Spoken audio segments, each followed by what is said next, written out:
नमस्कार। हाल ही में देश को झकझोर देने वाला बेहद शर्मनाक और गंभीर मामला सामने आया है। ये खबर सिर्फ खबर नहीं है, ये खबर सुन करके हर एक इंसान का कलेजा फटने वाला है।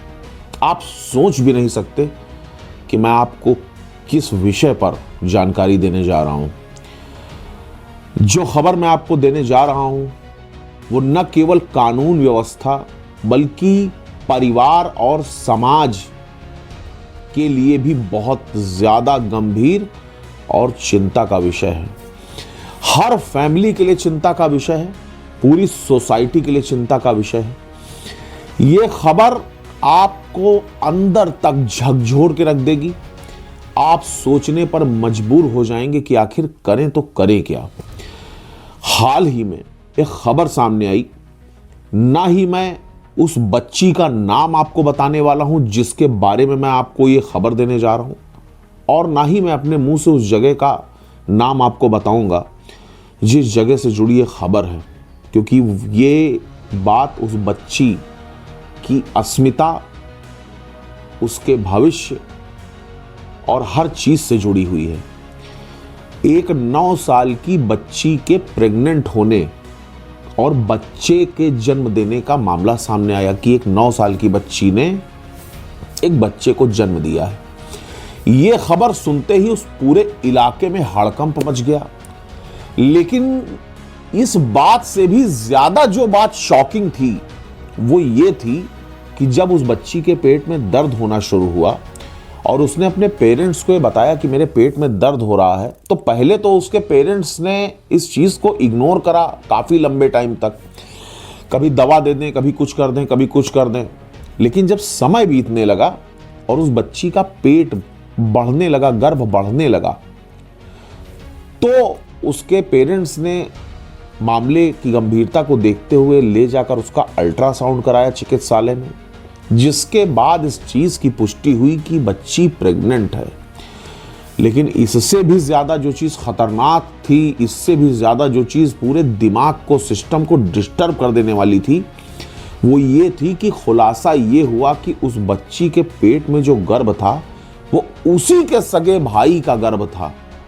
यानी कि उसी के सगे बड़े भाई ने उस बच्ची के साथ बार बार दुष्कर्म किया, जिससे वो बच्ची प्रेग्नेंट हुई और उसने एक बच्चे को जन्म दिया। पुलिस द्वारा उसके भाई को फिलहाल हिरासत में लेकर पॉक्सो एक्ट और बीएनएस की धाराओं में, गंभीर धाराओं में मुकदमा दर्ज कर लिया गया है। आपको जानकारी दे दूं कि यह खबर पूरे देश, पूरे समाज, पूरे सिस्टम पर एक बहुत बड़ा सवाल है।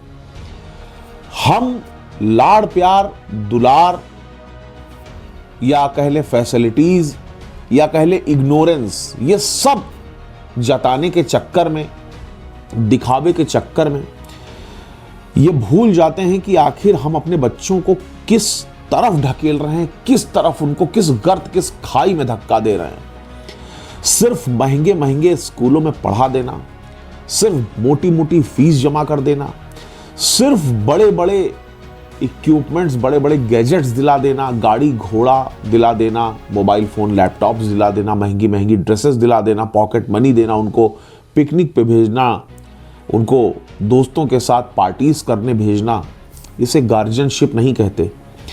ये माता पिता की जो परिभाषा है, ये उसके लक्षण बिल्कुल नहीं है। और ये जो खबर है, चाहे अमीर हो, गरीब हो, छोटा हो, बड़ा हो, कोई भी हो, सबके लिए बहुत बड़ा सबक है। इस पूरी घटना के बाद राज्य सरकार के द्वारा उस बच्ची को संरक्षित हॉस्पिटल में रखा गया है।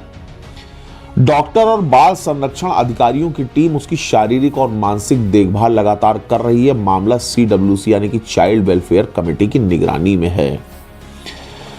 अब सबसे बड़ा सवाल यह खड़ा होता है कि एक बच्ची अगर अपने घर में नहीं सुरक्षित है, अपने परिवार में अपने सगे भाई से नहीं सुरक्षित है, माता पिता से नहीं सुरक्षित है, मामा चाचा से नहीं सुरक्षित है, तो आखिर वो जाए तो कहां जाए।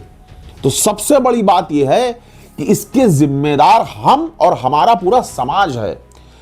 जो इस डिजिटलाइज युग में, इस मॉडर्न सोसाइटी में, इस मॉडर्न युग में, इस कंप्यूटर, लैपटॉप और ऑनलाइन युग में, इस mobile phone, data communication, internet के युग में इस चीज को भी भूल गया कि हमारी नैतिक और सामाजिक जिम्मेदारी क्या है या हमारे परिवार के प्रति हमारे दायित्व क्या हैं। तो आप इस चीज को दिमाग में रखिए कि आपकी जिम्मेदारी सिर्फ ये नहीं है कि केवल आप अपने बच्चों को अच्छी शिक्षा दीक्षा दे दें या खूब रुपया पैसा लगा करके उनको पढ़ा दें, बल्कि आपकी जिम्मेदारी ये भी है कि आप ये ध्यान रखें, इस चीज को बराबर मॉनिटर करते रहें कि आपके घर में, आपकी छत के नीचे तो कहीं अपराध नहीं पनप रहा। इस विषय पर पुलिस ने जो स्टेटमेंट दिया वो भी जरा आप ध्यान से सुनिए और पूरे मामले को आप देखिए। न्याय किया सब उसके 11 साल के भाई ने किया था। आप भी सुने महिला पुलिस अधिकारी ने क्या कुछ कहा। तो मेरे पास एक ऐसा केस आया, 9 साल की बच्ची थी जो 7 महीने से प्रेग्नेंट थी। तो मैं सोच भी नहीं सकती, बच्ची को 8वां महीना लगा और उसकी मदर को पता नहीं। मदर मेरे पास लाके छोड़ देती उसको थाने में, बेटा मेरे को तो इसको पता ही नहीं चला ये कब प्रेग्नेंट होगी। एक 9 साल की बच्ची प्रेग्नेंट हो जाती है, मदर को पता नहीं है। तो आप इस चीज को सोच सकते हो भी ये चीज कितनी बड़ी चीज है। तो मैंने उस बच्ची से काउंसलिंग करी, उस बच्ची से पूछा, वो बच्ची नहीं बता पा रही कुछ भी किसने क्या किया, क्या हुआ क्या नहीं हुआ। बच्ची की CWC में भी जो हमारे सेंटर खुले उनमें काउंसलिंग करवाई, उसमें भी कुछ हमें ऐसा नहीं पता चला कि वो बच्ची कुछ बता पाई। हमने प्रॉपर ट्रीटमेंट करवाया, बच्ची का मेडिकल करवाया, PGI रेफर करवाया, बच्ची का जो भी था ट्रीटमेंट हमने उसको करवाया। पेरेंट्स उसको छोड़ के चले गए। बाद में मुझे पता चला कि जब उस बच्ची को काउंसलिंग के बाद उसके पता चला कि उसका बच्चा, वो जो बच्चा था प्रेगनेंसी पेट में, उसके खुद के भाई का ही था।